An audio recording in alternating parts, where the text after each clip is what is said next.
राधे राधे। मुझे पता है अभी आप लोग मुझे कमेंट करेंगे, मुझे फर्क नहीं पड़ता कि जमाना क्या कहता है।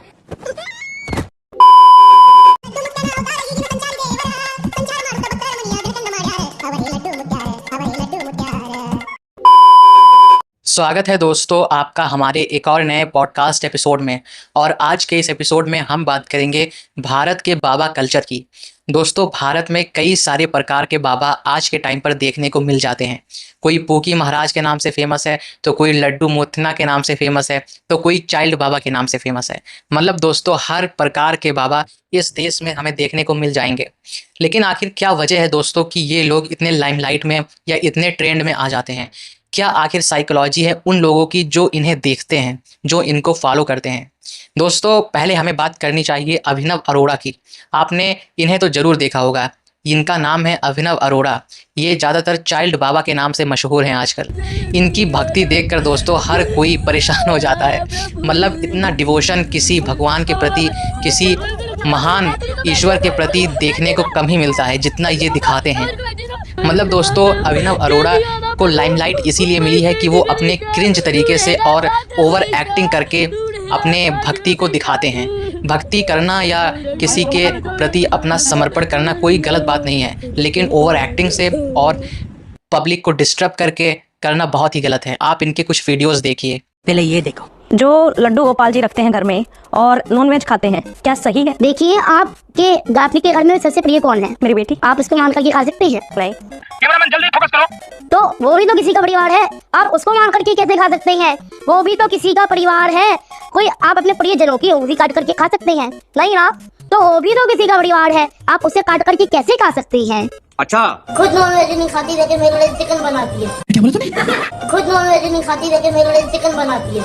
वाह माजगा से वाह बेटे वाह। अरे तुम तो बड़े हैवी ड्राइवर भाई।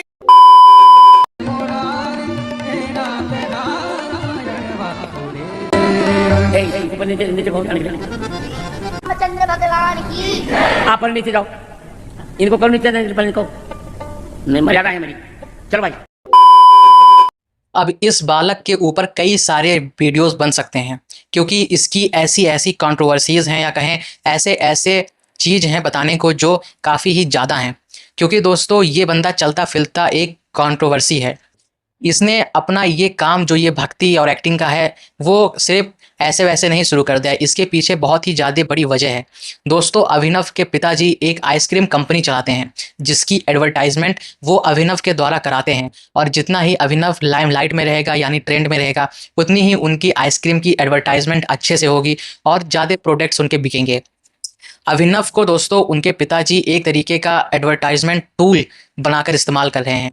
अभिनव के पिताजी दोस्तों एक ऐसे बिजनेसमैन हैं जो काफ़ी ही वाइड अपना बिजनेस स्प्रेड करे हुए हैं।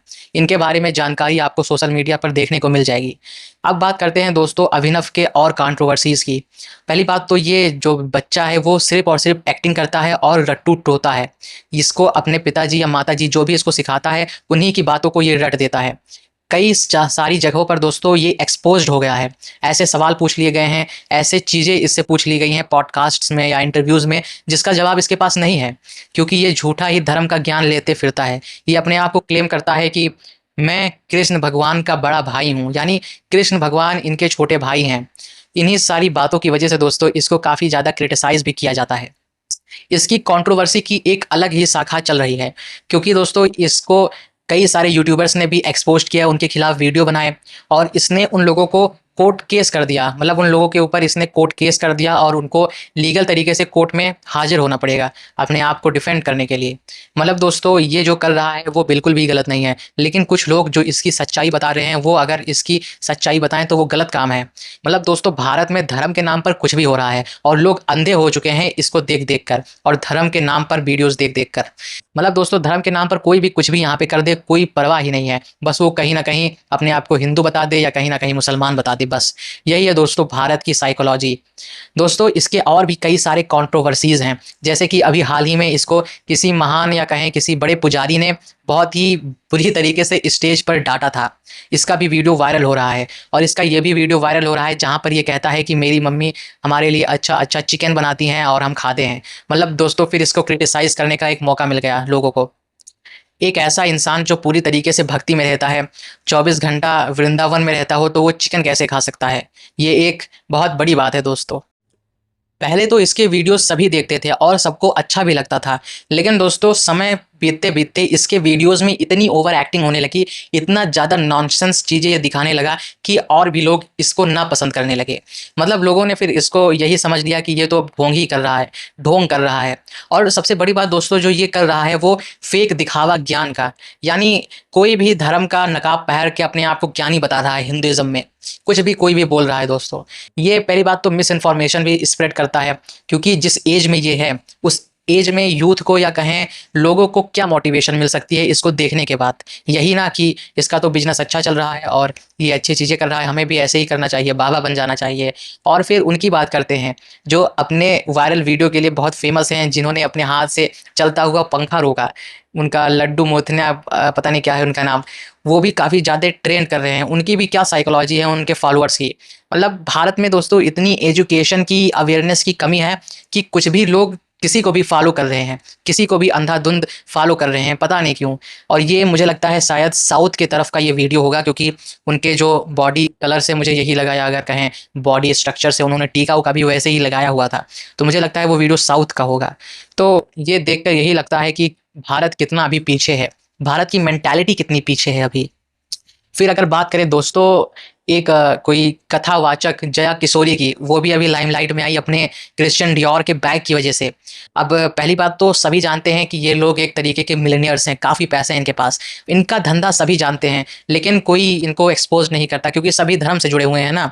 मैं कैसे एक्सपोज कर दूंगा उस धर्म को जिस धर्म से मैं बिलोंग करता हूँ? इसी वजह से काफ़ी सारे लोग चुप रहते हैं इन बातों पर।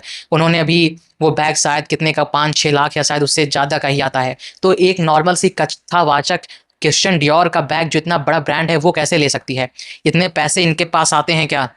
तो यही दोस्तों कंट्रोवर्सी हुई। फिर ये भी सामने आया कि जो क्रिश्चियन डियोर बैग बनाता है वो बीफ के जो फैट होते हैं या जो उनकी स्किन होती है उनसे बनाती है।